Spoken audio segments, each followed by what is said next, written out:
Je suis le professeur Jean-Louis Tison, je suis glaciologue et je travaille à l'Université libre de Bruxelles. La glaciologie, ça consiste à étudier les glaces à la surface de la Terre, ce qu'on appelle parfois la cryosphère.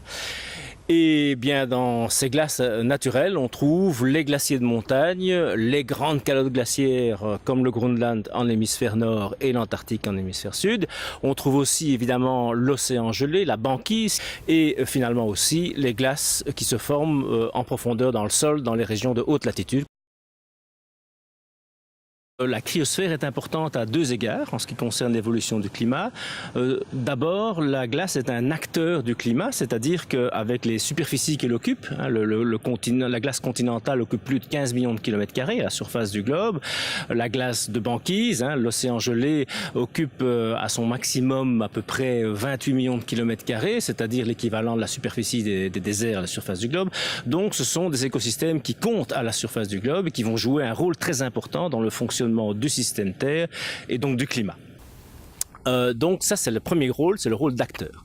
Il y a ensuite le rôle d'enregistreur du climat, parce que si ces glaces ont une épaisseur qui va jusqu'à parfois 4000 mètres au centre des grandes calottes glaciaires, cette glace elle est formée par l'accumulation de couches de neige annuelles qui tous les ans enregistrent, si vous voulez, les variables climatiques et nous permettent donc, en faisant un carottage qui pénètre jusqu'au fond rocheux, nous permettent de reconstituer les variables du climat dans le passé. Et donc c'est évidemment un outil extrêmement précieux pour comprendre le fonctionnement du climat et pour éventuellement en tirer des conclusions sur l'évolution future du climat.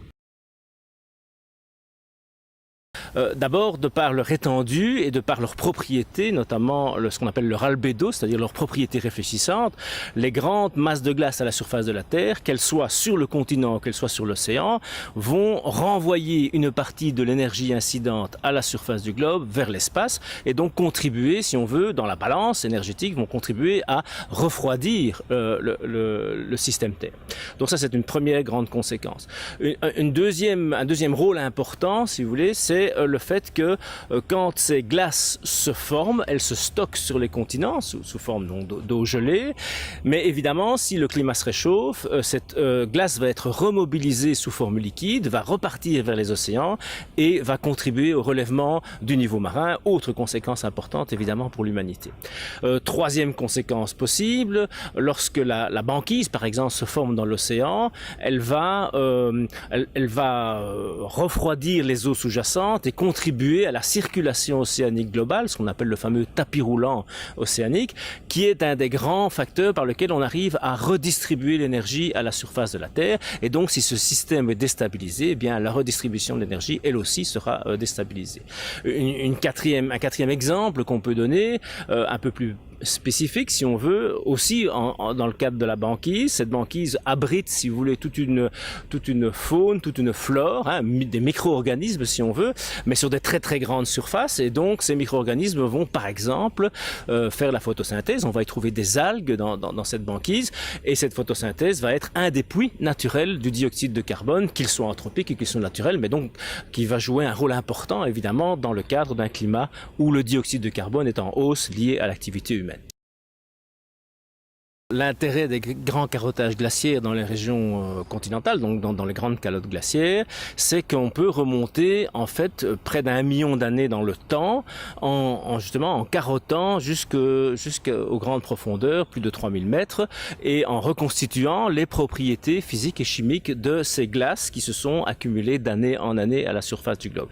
Et donc il y a un grand nombre d'informations qu'on peut récolter, mais les principales évidemment sont les paramètres du climat, comme la température, les températures anciennes, les précipitations anciennes, neigeuses, la force des vents, la circulation atmosphérique. L'autre intérêt de l'archive glaciaire, qui est tout à fait unique dans l'archive glaciaire, c'est justement qu'on peut, à l'aide des bulles de glace qui sont enfermées donc entre les différentes couches de neige qui s'accumulent, on peut reconstituer l'évolution de la composition atmosphérique au cours du temps, c'est-à-dire de la teneur en dioxyde de carbone, en méthane, en oxyde d'azote dans cette atmosphère du passé. Et donc en en comparant cette composition atmosphérique aux valeurs climatiques du passé, on peut vraiment rentrer dans le détail des processus qui engendrent ces variations du climat de manière naturelle.